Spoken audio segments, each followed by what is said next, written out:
So you've done everything right. Your personal credit score is solid, maybe mid 700s, maybe even higher. And you got a LLC set up. You opened a business bank account, and you also have some great cash flow coming in. You've applied to three different lenders, and you also got three different denials. But here's what kills you that none of the denial letters tell you why. They just say application denied, no explanation, and no path forward. So you're just sitting there, just probably wondering, what am I missing? Did my credit drop? Is my business too new? Or am I in the wrong industry? What if I told you there's a silent red flag that banks and their AI systems see instantly, something that's absolutely nothing to do with your credit score? And it's killing your funding applications even before a human being ever even opens up the file. If you're new here, my name is Chess. I've secured well over 400K in total business funding across my multiple companies. And here's what is the most important here, the numbers. I've helped over hundreds of business owners and entrepreneurs, just like yourself, secure anywhere from 50K to over 500K in funding for their business. So everything I teach here is based on real world experiences, some of it even from my own journey or from my client's journey as well, who's gone through the exact same frustration that you're going through. So I'm talking about people who had good credit, solid business plans, realistic numbers, but still they just couldn't get approved. For the longest time, I myself was confused about why. I looked at my clients' applications. Everything looks completely good on paper. But when I start digging into what the banks see behind the scenes, I got access to conversations with underwriters and the bankers. I studied how the AI system flags applications, and that's when it clicked. There's a whole layer of decision making happening that nobody even talks about today. Today, I'm pulling back the curtains on exactly what that is, and more importantly, how to fix it so you could get some funding for yourself. So, most business owners think that bank decisions are simple. You apply, they check your credit, they check your business documents, they make a decision, and done. But in 2025 and forward, that's not how it works anymore. Not at scale. And what's actually happening is this: your applications goes into automatic underwriting systems first. The system is designed to screen thousands of applications a day and flag the ones that don't meet certain criteria. It's lightning fast. It's also ruthless too. It doesn't care about your story. And the thing about this system is it's looking for patterns. Patterns that indicate risk.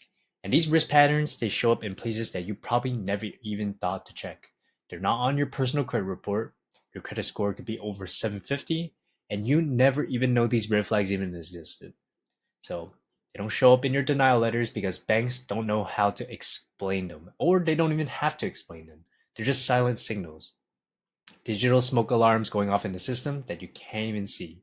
And if even two or three things these flags pop up, your applications gets into the recycle bin instantly. Let me tell you a real example. I had a client, her name is Jasmine, who came to me frustrated out of her mind. She'd been denied with five different lenders in 2 months. We pulled up her business information.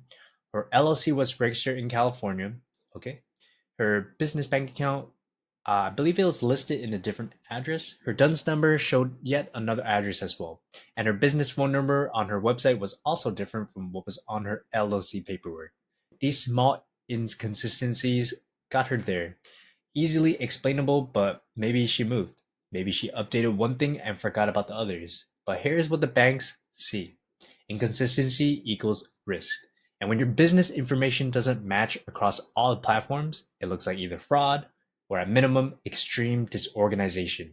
The system can't verify who you actually are and where you actually operate. So you need to conduct an audit, check your Secretary of State filing, your EIN records, your DUNS number, business credit files, everything under the sun. Make sure that everything aligns. Same address, same phone number, same business name. It's very tedious, but only takes maybe one afternoon for you to get everything in order. And it eliminates the entire category for you to get rejected. Most people just pick up a NICS code when they form their LLC and they never think about it again. I think that's a very big mistake. Banks have a list of industries that they considered are very high risk. For example, trucking, real estate, liquor, adult entertainment, certain consultings, travel agencies, and the list goes on. But here's a trap. If you're in one of these industries, the automated system, the automatically see it instantly and instantly categorize you in the application differently. Doesn't mean that you can't get funding, but it means your application goes through a different process, a pile that requires human review. The human review, usually a little bit slower, a little bit more scrutiny. It's also a higher bar.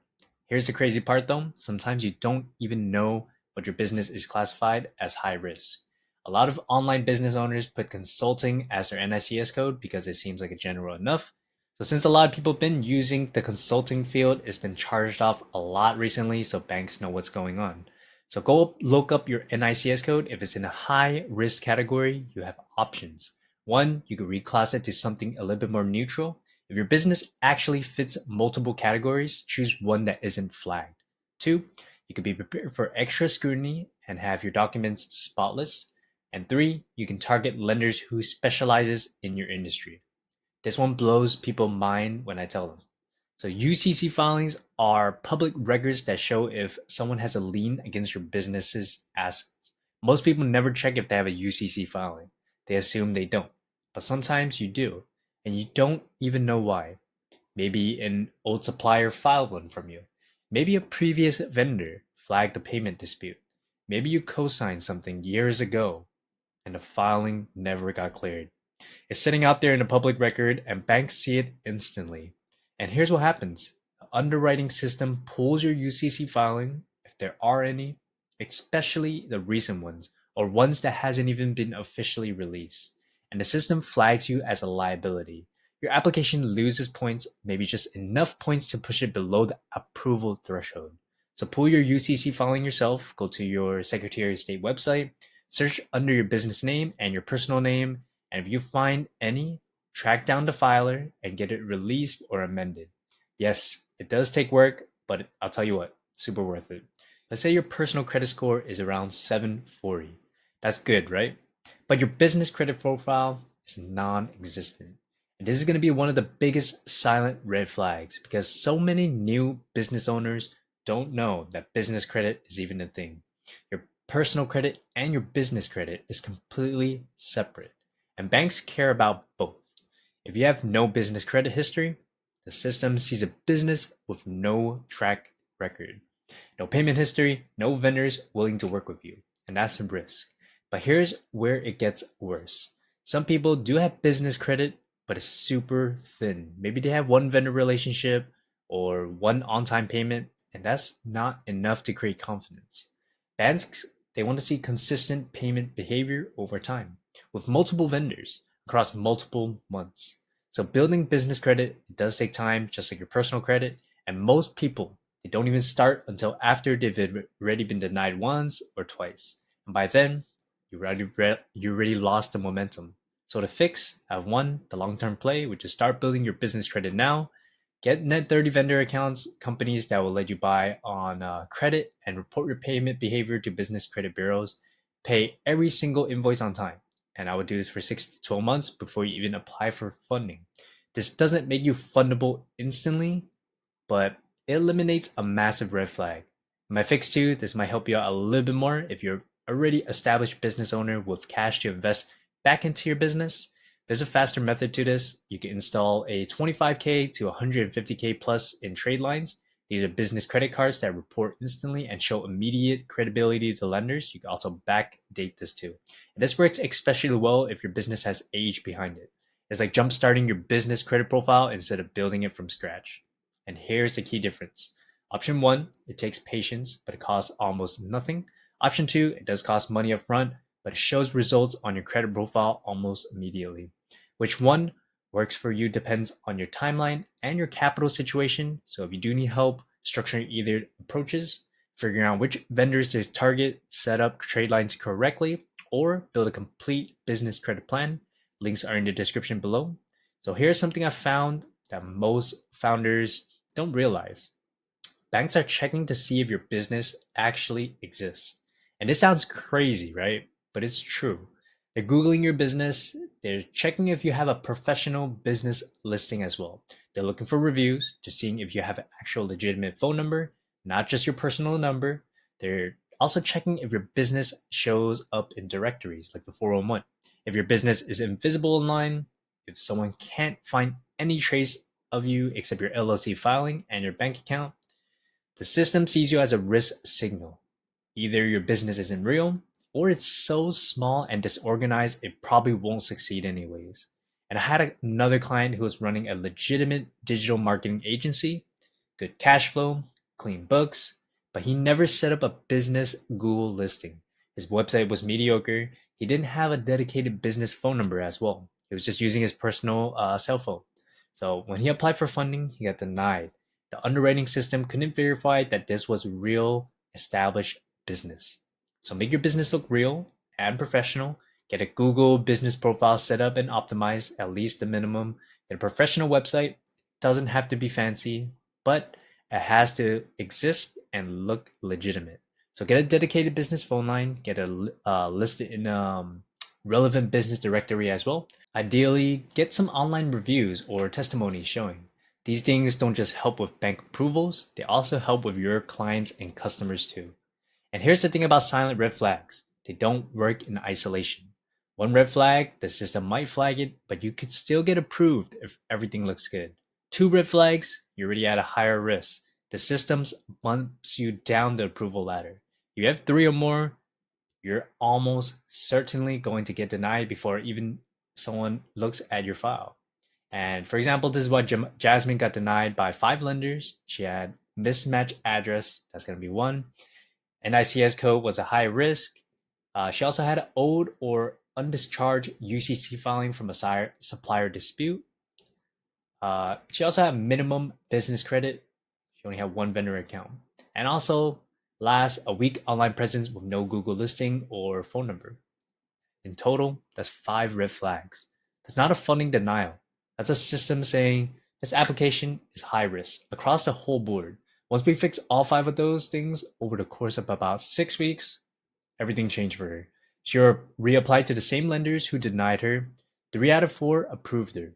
And the one that didn't, it was just a different lending criteria. Not a red flag. I want to be clear about something though. Fixing these red flags doesn't guarantee you'll get approved. There are other factors: your personal credit, your cash flow, your debt to income ratio, your industry, the time that you've been in business. All that matters. But here's what fixing these red flags does: it removes the disqualifiers. It gets your application past the automatic screening system. It gets it in front of a human being. And once it's in front of a human being, you have a real chance of getting this approved. So without fixing these flags, you're dead in the water. The algorithm, they'll reject you. No human ever looks at your file, and you get a generic denial letter with zero explanation. With these flags fixed, now the decision is based on your actual business metrics and your actual creditworthiness, your actual story and the business, and those things are way more in your control. Depending on your situation, fixing these red flags takes anywhere from 1 to 2 months. Or in 1 week, you can fix the address mismatches, set up your Google listing. In 2 to 4 weeks, you could get a business phone number, start building vendor relationships, and in 2 months, you can start accumulating business credit history. So the smart play is this: don't wait until you're desperate for funding to address all of these things. Start now. Audit your business profile today. Fix the inconsistencies this week. Set up your online presence this month and build business credit over the next quarter. And then when you apply for business funding, whether that's in 3 months or 3 years, you're not fighting an uphill battle. So I want to give you some insights into why lenders care about these signals in the first place. It's not them trying to make life super hard for you. It's actually pretty logical. If your business information is mismatched, that's a verification problem. They can't confirm who they're actually lending to and doing business with. And that's a fraud risk to them.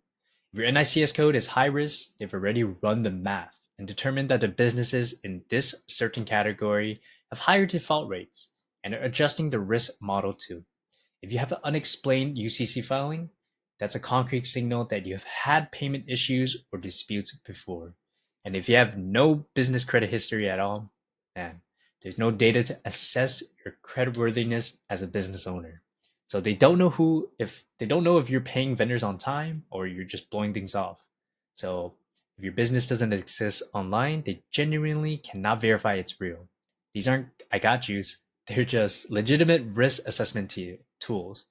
And these are what the banks do behind the scenes with algorithms instead of in-person interviews. And understanding this actually gives you power because now you know what signal matters and you could actually build them into your favor. So here's the truth. They don't tell you about business funding. The denials probably have absolutely nothing to do with your credit score or how bankable you are as a person.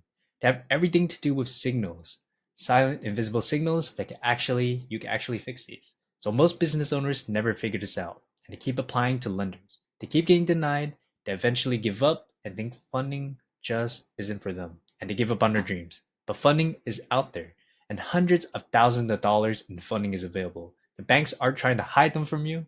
You just have to look credible to their system. And the credibility in that system is not magic. It's not luck. And it's fixing these 5 red flags. It's showing up as an organized, real, credit-worthy business. And that's it. Once you do that, you unlock the funding that you've been chasing for months, maybe even years. So if you're serious about securing 100K plus in business funding, whether you want to help identifying where you stand right now, or you need help through the entire process, I've got options for you. So apply to join my mentorship program if you want one-on-one guidance and accountability, or apply to join my Done For You program if you want us to completely handle the heavy lifting. Both links are in the description below and in the pinned comments below as well. This is Cashflow Ches. Thanks for watching. I'll see you guys in the next one. Peace.